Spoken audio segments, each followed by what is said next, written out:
the Hackney Rock, Mr. John L Gardner.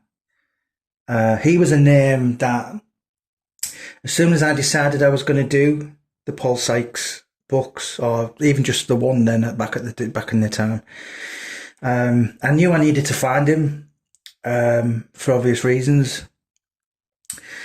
Back then he wasn't on social media, and I don't think he is even to this day. I really dug deep to kind of get him.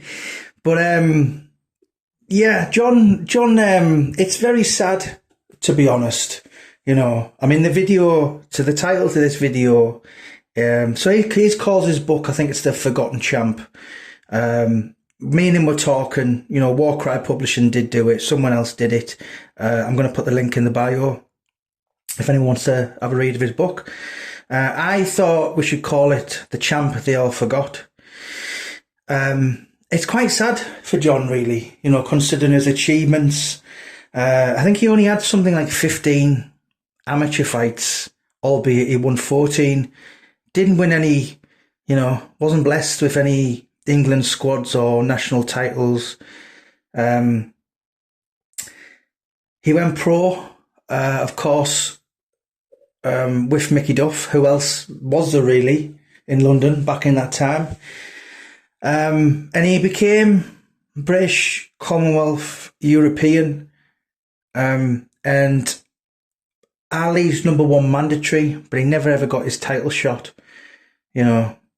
So he was ranked 6 in the world, and very unfortunate, basically. He was around at the time, so he was number 6, and I think the fighters in front of him was something like Muhammad Ali,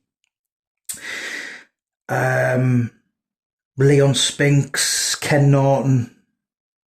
I can't, you know, he was around that George Foreman, Joe Fraser, if you like, or maybe slightly after that, you know, but they were still lingering. You know, and he was Ali's #1 mandatory. Ali retired rather than face him. John's theory on that was he was too scared to lose to a white man. Which, incidentally, you know, Ali said, you know, I'm finished, retired. But then he came out of retirement to fight Larry Holmes and Trevor Berbick, both black guys. So, yeah, I can see why John would say that, and especially after the sparred. And John, I'm told, done very well. You know, Ali was the greatest, wasn't he? But by then he was well and truly on the slide. You know, Mickey Duff said that Muhammad Ali has nothing to be ashamed of. However, the people who put him in the ring after about 77 do. John, I got to know quite well. I think I must have dug him out from about 2006. It was about a year before the book came out, maybe about 8 months. I met him a couple of times. Great company, very cockney, albeit he's from Hackney, which technically doesn't kind of make you qualified as a cockney.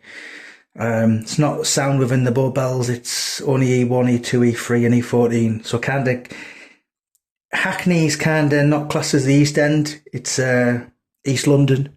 But we won't hold that against John. Yeah, very unfortunate that, you know, I mean, he was literally champion of half the world. And it's very, as I said, unfortunate that he kind of did all these achievements and, you know, fought Sykes for the British and the Commonwealth. When you think of when Anthony Joshua fought Dillian White for the exact same titles in 2015, they were pay-per-view, you know, so that's how much of a big deal. And what I say is quite sad is basically John achieved so much and, you know, became a somebody, British heavyweight champion, Commonwealth and a European. But unfortunately, a lot of people will know him purely down to basically beating up the daddy of a dozen prison yards. Yeah, it's quite insulting, you know, and I remember John telling me, all of the things he did in life, and so many times people go, "Oh, I knew that guy who fought that ex-convict," and it's sad.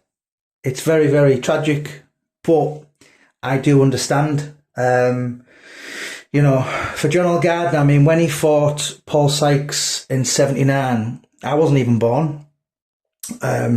So you'd probably have to be maybe your late 50s to even know John L Gardner was. And I think his book, I think it's called The Forgotten Champ, but I know me and him, when we were kind of talking about it, we were going to call it The Champ They All Forgot. And boxing's a very unforgiving sport.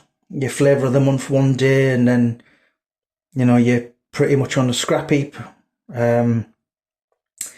Yeah, I've got a good friend called Gary Sykes who was British champion a couple of years back, and he said the same. And it's it can be a ruthless business.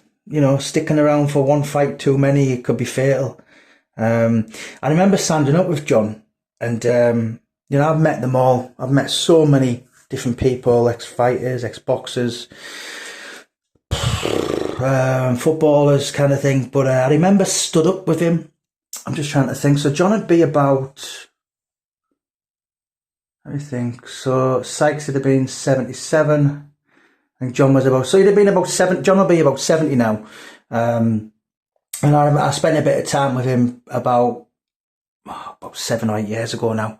And I remember stood up and kind of being stood face to face with him, and just literally being aware that, if he wanted to, he could have been quite capable of literally putting me through the wall.